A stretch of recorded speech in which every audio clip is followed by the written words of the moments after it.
Hi students, welcome to English Madhyam. तो आज का हमारा पैसेज है ग्रैंड एम्बिशंस। ठीक है,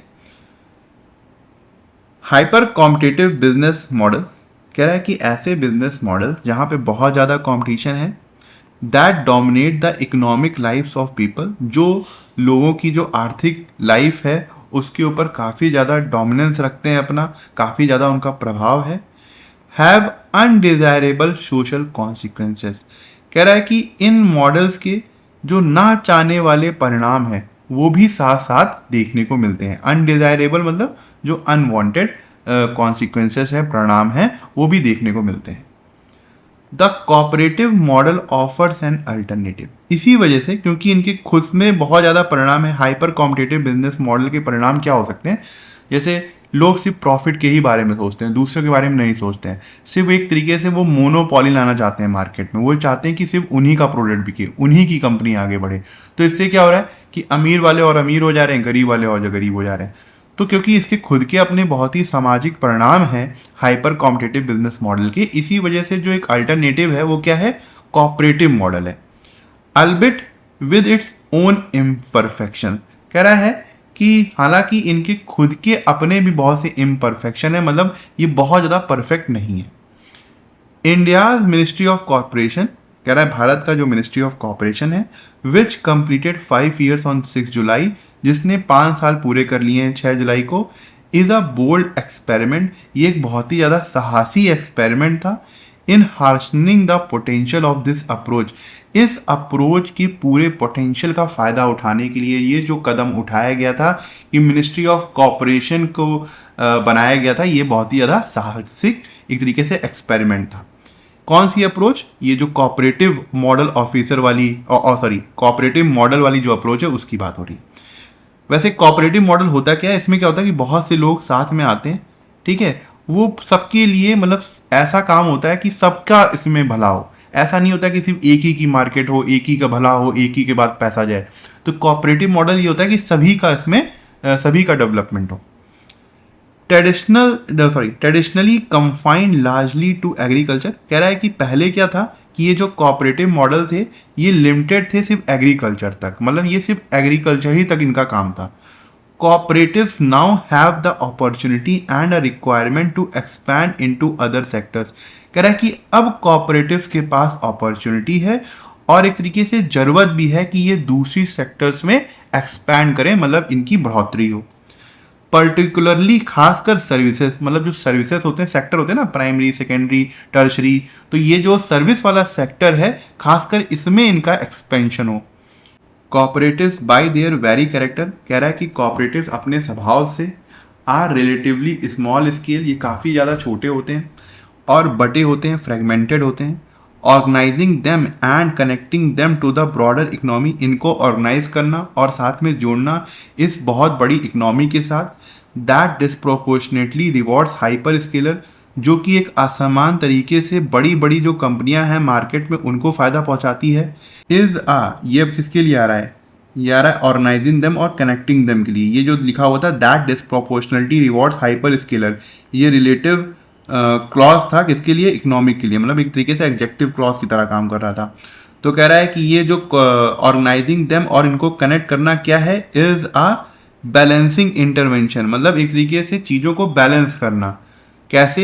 एंड इकोनॉमिक, आर्थिक रूप से, राजनीतिक रूप से और सामाजिक रूप से, और ये काफ़ी ज़्यादा ज़रूरी भी है इन सब चीज़ों को बैलेंस करना। इम्पेरेटिव मतलब जो चीज़ बहुत ज़्यादा ज़रूरी है। The ministry aims to transform the cooperative landscape by bringing policy coherence across agriculture, dairy, fisheries, banking, housing, consumer cooperatives and exports. कह रहा है कि मिनिस्ट्री का ये एम है कि पूरी तरीके से जो कोऑपरेटिव स्थिति है उसको पूरी तरीके से चेंज कर दिया जाए। कैसे चेंज करेंगे? एक नीति लाकर, पॉलिसी लाके, जो कि सामंजस्य, कोहेरेंस बैठाएगा हर सेक्टर में, जैसे कि एग्रीकल्चर हो गया, डेयरी हो गया, फिशरीज हो गया, बैंकिंग हो गया, हाउसिंग हो गया, कंज्यूमर कोऑपरेटिव्स हो गए और एक्सपोर्ट्स हो गए।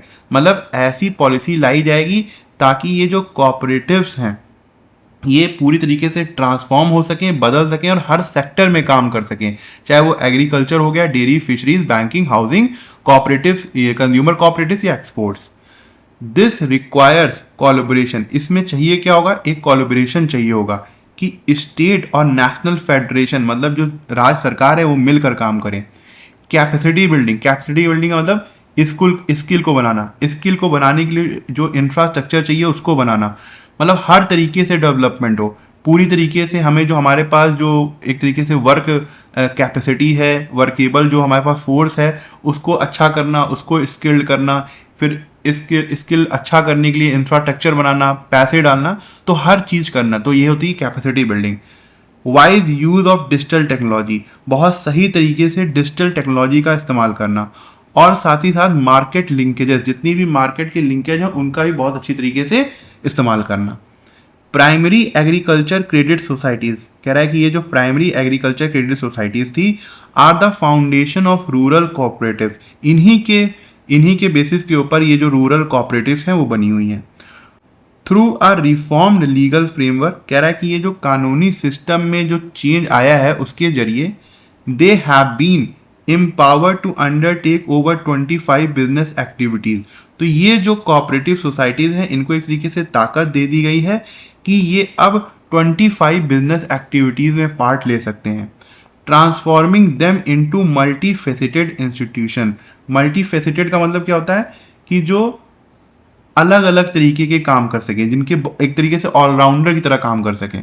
तो एक तरीके से ये जो कोऑपरेटिव सोसाइटीज़ हैं या फिर कोऑपरेटिव मॉडल्स हैं जो सिर्फ एग्रीकल्चर के लिए काम करते थे, अब इनको ट्रांसफॉर्म करके एक ऑलराउंडर की तरह बना दिया जा रहा है।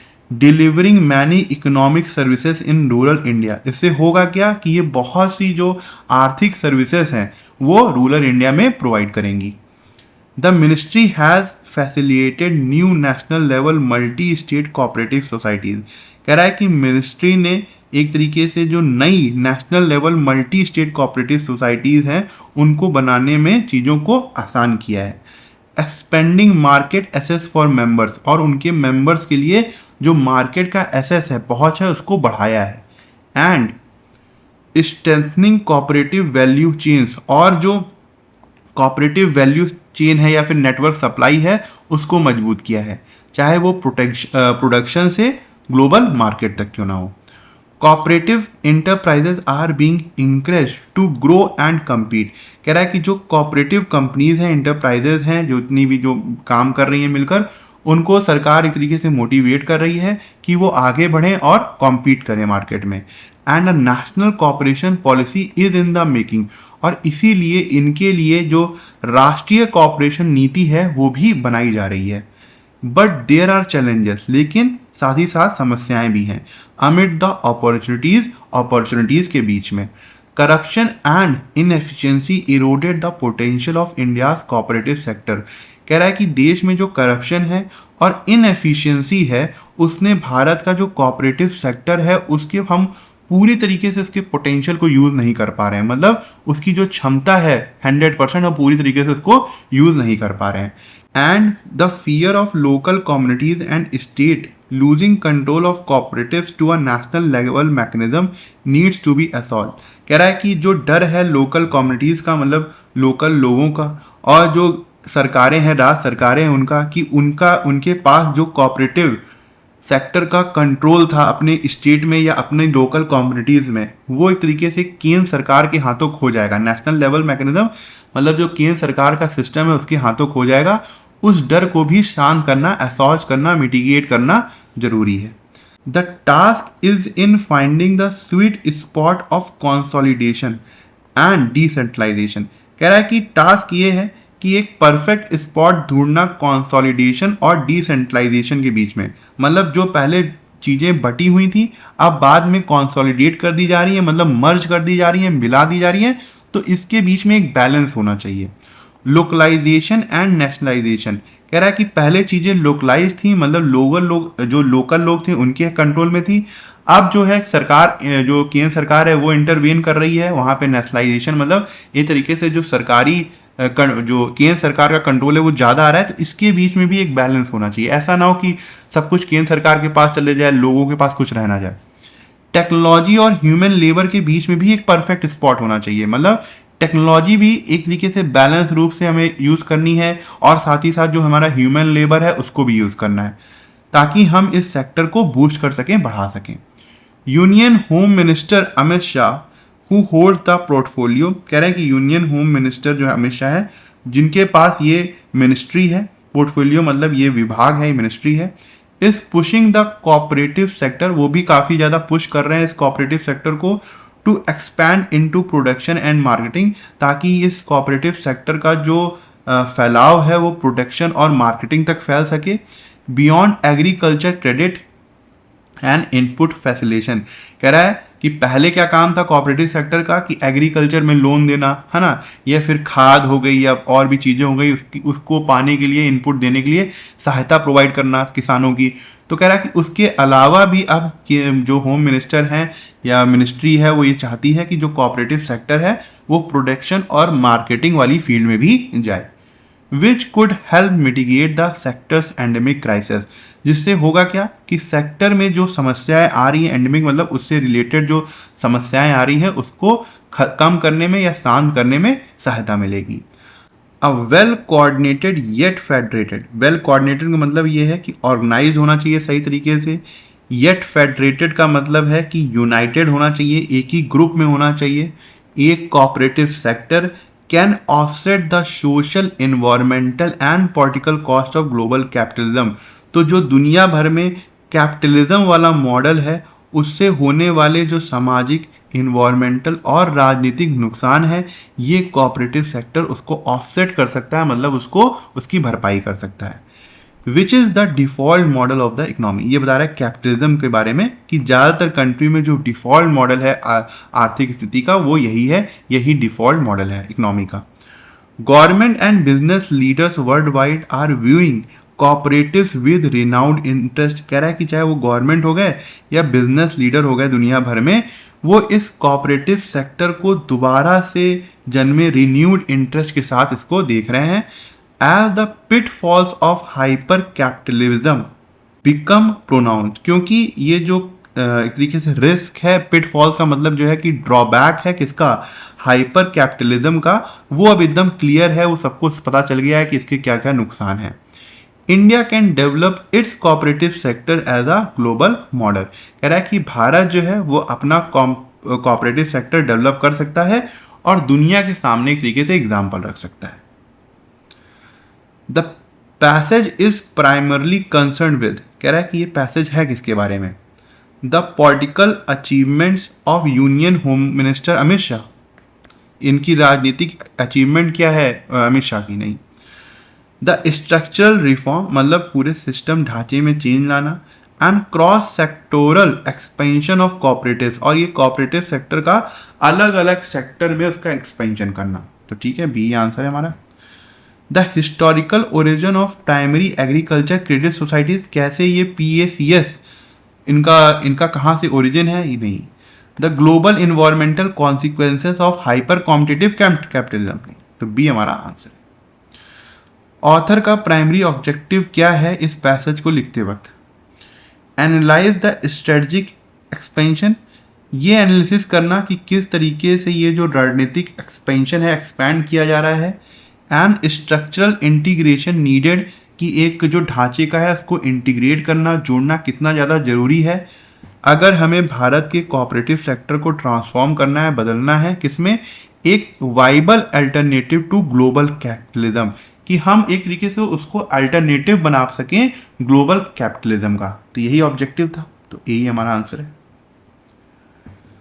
Considering the literal meaning and connotation of the words used in the passage, the author's attitude towards global capitalism, एक तरीके से ऑथर की टोन क्या है या एटीट्यूड क्या है ग्लोबल कैपिटलिज्म को लेकर, सेलिब्रेटरी है, ऑप्टिमिस्टिक है, आशावादी है और एक तरीके से सेलिब्रेट करने वाली है, नहीं। कॉशियस है और अप्रिशिएटिव है, एक तरीके से अप्रिशिएट भी कर रहे हैं और चिंतित भी हैं, कॉशियस भी है, सावधान भी है, नहीं। क्रिटिकल है, क्रिटिसिज्म करने वाली है और डिसअप्रूव करने वाली है, मतलब उसको एकदम मना कर देने वाली है, हाँ तो ये ठीक है। हॉस्टाइल है, दुश्मनी पूर्ण है, बहुत ज़्यादा ख़राब इरादे वाली है, नहीं। इतनी ज़्यादा हार्श टोन नहीं है, बस ये जरूर है कि इसने क्रिटिसाइज़ किया है ग्लोबल कैपिटलिज्म का, और ये बोला है इसी वजह से जो कोऑपरेटिव सेक्टर है वो उसकी जगह ले सकता है, और साथ ही साथ डिसअप्रूव किया है। Finding the sweet spot of consolidation and decentralisation in the context of the passage, इसका क्या मतलब है? इसका मैंने बताया था एक परफेक्ट स्पॉट ढूंढना हर चीज़ में, चाहे वो टेक्नोलॉजी हो या ह्यूमन लेबर हो, चाहे वो हम चीज़ों को मर्ज कर रहे हैं या डिसेंट्रलाइज्ड है ना। तो एक परफेक्ट स्पॉट ढूंढना कि किस तरीके से चीज़ें बैलेंस हो सकें।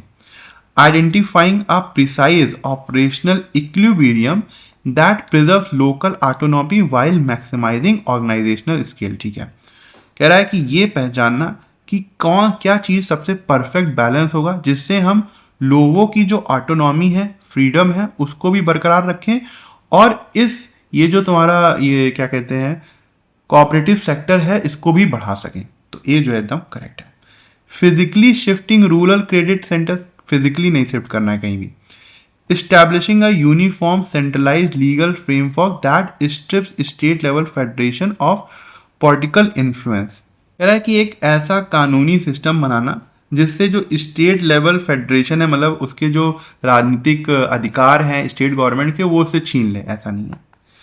Choosing a market strategy that favours hyper scale corporate model, कह रहा है कि एक ऐसी रणनीति बनाना जो कि बड़े बड़े जो मार्केट प्लेयर हैं, कंपनीज हैं, उनको फेवर करे, नहीं।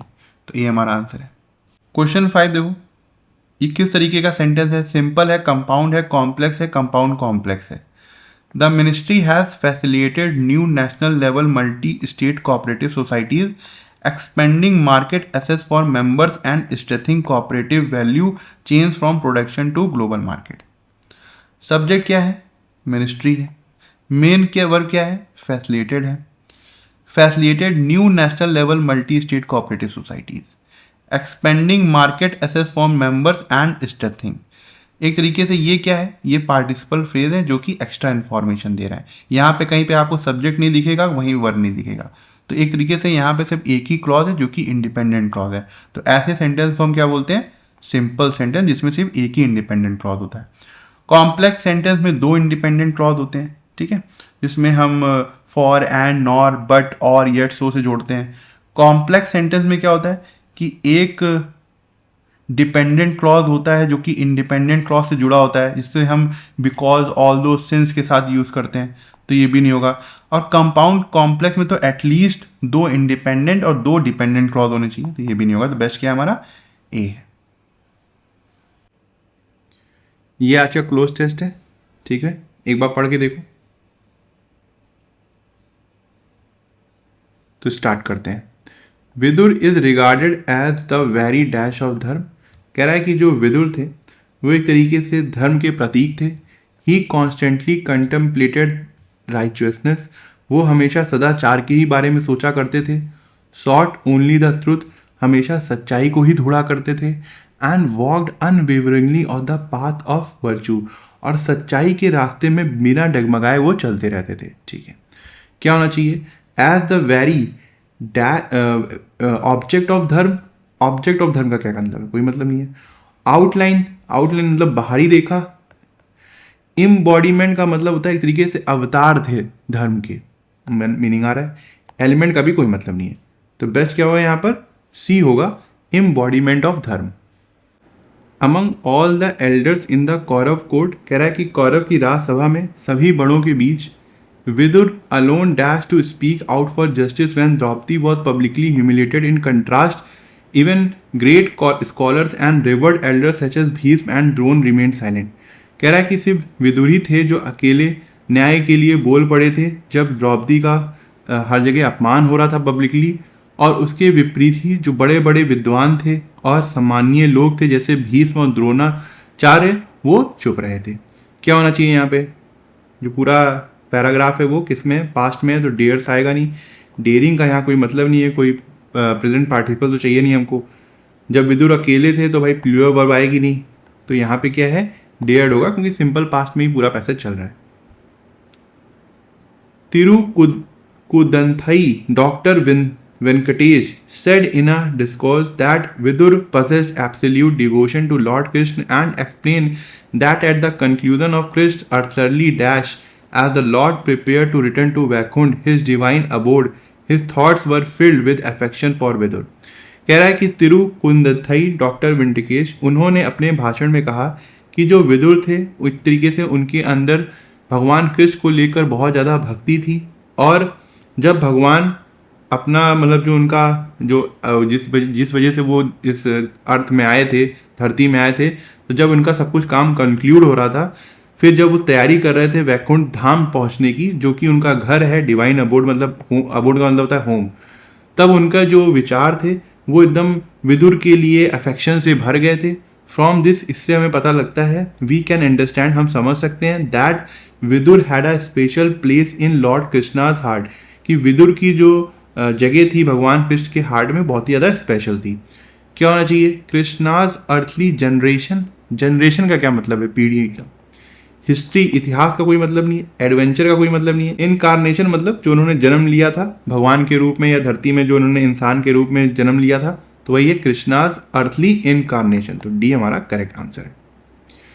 On one occasion in Hastinapur, कह रहा है कि एक बार हस्तिनापुर में king Dhritarashtra was unable to sleep due to anxiety. कह रहा है कि जो किंग धृतराष्ट्र थे वो चिंता की वजह से सो नहीं पा रहे थे। Realising that only the wisdom of Vidur could bring him peace, उनको ये महसूस हुआ कि जो बुद्धिमत्ता है विदुर जी की, वही उनको शांति दिला सकती है। ही इमीडिएटली समन्ड हिम, इसीलिए उन्होंने अचानक तुरंत ही उनको बुला लिया। Vidur explain that sleeplessness and mental unrest arise from 4 cases. Vidur ji ने ये एक्सप्लेन किया कि ये जो आपका नींद ना आना है या मानसिक चिंता है या अनरेस्ट है, वो 4 कारणों की वजह से होती है। एक तो डर हो गया, चिंता हो गया, या बहुत ज़्यादा किसी से लगाव है, या पाप का बोझ बहुत ज़्यादा बढ़ गया हो। Vidur further reveal the true causes of the king distress. बाद में विदुर जी ने किंग की जो दुख का कारण था उसको भी समझाया कि वो किस तरीके से his silent approval of the gambling match against Yudhishthira and the Pandavas, कि किस तरीके से उन्हें चुपचाप रहकर अपनी सहमति दे दी थी उस क्या कहते हैं ये जो जुआ हुआ था पांडव और युधिष्ठिर के खिलाफ। कह रहा है कि उसकी जो सहमति थी उसका भी एक ये दुख है। His failure of condemn the humiliation of Draupadi in the royal assembly. कह रहा है कि राज्यसभा में जो द्रौपदी का हनन हुआ था, है ना, कि उनका चीर हरण हुआ था, उसकी भी वो क्या कहते हैं निंदा नहीं कर पाए थे। इस वजह से भी उनके दिमाग में दुख है। क्या होना चाहिए यहाँ पे? His silent approval of the dash gambling. कैसी गैम्बलिंग? धोखाधड़ी वाली gambling, deceitful, friendly, random, lawful. तो ये हमारा आंसर होगा। And his refusal to restore the kingdom and rightful position of the Pandavas even after they had completed 30 years of exile. कह रहा है कि 13 सालों का वनवास उन्होंने कंप्लीट कर लिया था पांडवों ने, उसके बावजूद उनका राज सिंहासन या उनकी जो अधिकार थे उनको नहीं लौटाए गए थे, इसका भी दुख है उन्हें। दीज एक्ट्स ऑफ अधर्म, इतना जो उन्होंने अधर्म किया था, waived heavenly upon Dhritarashtra conscience, वो जो धृतराष्ट्र की अपनी अंतर आत्मा थी उसके लिए बहुत ज़्यादा एक तरीके से भारी पड़ रहा था उनको। Robbing him of peace and sleep, इसी वजह से उनकी जो शांति थी या नींद थी वो छिन गई थी। Vidur threw his strategic reason told Dhritarashtra that Dharmaputra would certainly dash war. कह रहा है कि जो विदुर जी थे उन्होंने अपनी रणनीतिक दृष्टि से ये बता दिया था धृतराष्ट्र को कि जो धर्मपुत्र हैं जो कि युधिष्ठिर हैं वो मतलब वॉर को छेड़ेंगे ही। Hearing this Dhritarashtra sought Vidur's counsel on how to prevent war and attain peace of mind. Vidur advised him to distance himself from the foolish individuals surrounding him. कह रहे हैं कि ये सुनकर कि जो युधिष्ठिर हैं वो वॉर करने आ जाएंगे, तो धृतराष्ट्र ने विदुर से पूछा कि आपकी क्या सलाह है कि कैसे वॉर को रोका जाए तो और किस तरीके से दिमाग की शांति पाई जाए। तो विदुर ने एडवाइस किया कि भाई इन ऐसे मूर्खों से आप दूरी बना लीजिए जो आपके अगल बगल रहते हैं, सच है जैसे कि दुर्योधन, शकुनी और दुशासन। बजाय इसके ही urged the king to surround himself with wise and virtuous advisors so that he could regain inner peace, कि एक बुद्धिमान लोगों से और गुणी लोगों से आप अपने आप को घेरिए ताकि आपको अंदरूनी शांति मिल सके। क्या होना चाहिए? वुड सर्टनली, बिल्ड तो होगा नहीं, डिक्लेयर हो सकता है, वेज भी हो सकता है, फाइट होगा नहीं। डिक्लेयर वेज में कंफ्यूजन होगा। डिक्लेयर अगर वेज वाला ऑप्शन ना होता तो डिक्लेयर के साथ जाते कि वो डिक्लेयर करेंगे ही वॉर, मगर एक तरीके से क्या होता है कि वेज अ वॉर एक कॉम्बिनेशन ऑफ वर्ड्स हैं जो कि बार बार यूज होता है कि वॉर को छेड़ दिया जाएगा, तो would suddenly wage a war ज़्यादा बेस्ट है डिक्लेयर से, तो सी हमारा आंसर होगा। ये है पैरा नंबर, एक बार खुद से ट्राई करो, ये ऑप्शन दिए हुए हैं, राइटिंग समझ में नहीं आ रही तो यहाँ पर दिया हुआ है, ठीक है। स्टार्ट करते हैं। अ सेज, एक महात्मा जी थे जिनका नाम क्या था, जरा करू, discovered his ancestors hanging upside down, उनको उनके क्या कहते हैं पूर्वज मिले जो कि उल्टे लटके हुए थे। Who pleaded with him to marry and beget a son to secure their liberation from spiritual peril, peril का मतलब होता है संकट। कह रहे हैं कि वो एक तरीके से उनसे रिक्वेस्ट कर रहे थे कि भाई शादी कर लो और तुम्हारा एक बच्चा हो जाएगा जो कि हमारी एक तरीके से फ्रीडम के लिए जरूरी है इस आध्यात्मिक संकट से, ठीक है। Seeking to fulfil this duty, कह रहा है कि इस ड्यूटी को पूरा करने के लिए जो उनके पास जिम्मेदारी आई थी, the sage insisted on marrying a women who shared his name, says जो थे एक तरीके से वो जिद में अड़ गए कि वो उसी औरत से शादी करेंगे जिनका नाम भी उन्हीं की तरीके होगा। अ कंडीशन, ये जो कंडीशन थी वो तब जाके फुलफिल हुई, किसके जरिए, through the sister of a snake king Vasuki, जो किंग वासुकी की सिस्टर थी उनके जरिए ये कंडीशन पूरी हुई। मीनवाइल, इसी बीच a separate conflict arose when the snake mother Kadru cursed her offspring to die in King Janameja's future sacrifice for their refusal to participate in her deceit। कह रहा है कि इसी बीच एक अलग सा कॉन्फ्लिक्ट स्टार्ट हो गया जब स्नेक की मदर जिनका नाम था कदरू, उन्होंने श्राप दे दिया अपने बच्चे को कि वो किंग जनमयाजास के जो फ्यूचर सेक्रीफाइस होगा, मतलब वो जो यज्ञ करेंगे, सेक्रीफाइशियल जो यज्ञ होता है उसको करेंगे, तब उसमें जो सेक्रीफाइस देंगे उसमें इन लोगों की मृत्यु हो जाएगी। और क्यों ऐसा उन्होंने श्राप इसलिए दिया था क्योंकि उनकी धोखाधड़ी में उनके जो बच्चे थे वो उनका साथ नहीं दे रहे थे। The two narratives intertwined when it was revealed that the sage future son, कह रहा है कि ये दोनों ही जो कहानियां थी, नरेटिव थी, वो एक जैसी तब लगने लगी जब ये पता चला कि जो सेज के फ्यूचर सन थे जिनका नाम आस्तिक था, उनकी किस्मत में था कि इस सेक्रीफाइस को रोकना और उन स्नेक को इस श्राप से बचाना, ठीक है। क्या होना चाहिए, पूरी कहानी लग गई ना, ऐसा लग रहा पूरा स्टोरी थी कि यहाँ पे जो महात्मा थे उनको वो अपने एंसेस्टर से मिले, उन्होंने रिक्वेस्ट की शादी कर लो, उन्होंने एक कंडीशन रखी, कंडीशन पूरी हुई, शादी हो गई। फिर अचानक से एक क्या कहते हैं ट्विस्ट आता है कहानी में कि जो सांपों की माँ है उन्होंने श्राप दे दिया कि तुम मर जाओगे। अब ये जो सेज के जो एक लड़का होने वाला था आगे चलकर, अस्तिका जिसका नाम था, उसकी किस्मत में था कि इस यज्ञ को या सेक्रीफाइस को रोका जाए और इन सांपों को उसकी जान जाने से रोका जाए। तो ABCD जो है हमारा वो आंसर होगा, ठीक है। तो ठीक है, आज का लेक्चर यहीं ख़त्म करते हैं। आई होप आपको कुछ सीखने को मिला होगा और आप कमेंट सेक्शन में ज़रूर बताइएगा कि आपको आज का लेक्चर कैसा लगा और आपको क्या सीखने को मिला। अगर आप मुझसे इंग्लिश ग्रामर पढ़ना चाहते हैं तो आप हमारा ऐप इंग्लिश माध्यम प्ले स्टोर से डाउनलोड कर सकते हैं। ऐप ओपन करते ही आपके सामने होम स्क्रीन आएगी, वहाँ पे आपको 5 ऑप्शन मिलेंगे, मेन, लाइब्रेरी, फीड, लेक्चर, पास। लेक्चर में क्लिक करते ही आपके सामने 2 वर्जन आएंगे, फ्री और पेड। पेड में क्लिक करते ही आपके सामने इंग्लिश ग्रामर का एक सेक्शन आएगा जहाँ पे मैंने इंग्लिश SSC के लिए बहुत ही डिटेल में बताया हुआ है और बहुत ही सिंपल लैंग्वेज में बताया है, जो कि आपके कॉन्सेप्ट्स को और अच्छा करेगा और आपको अच्छे मार्क्स लाने में हेल्प करेगा। तब तक के लिए प्रैक्टिस करते रहिए। Thank you so much for watching this video.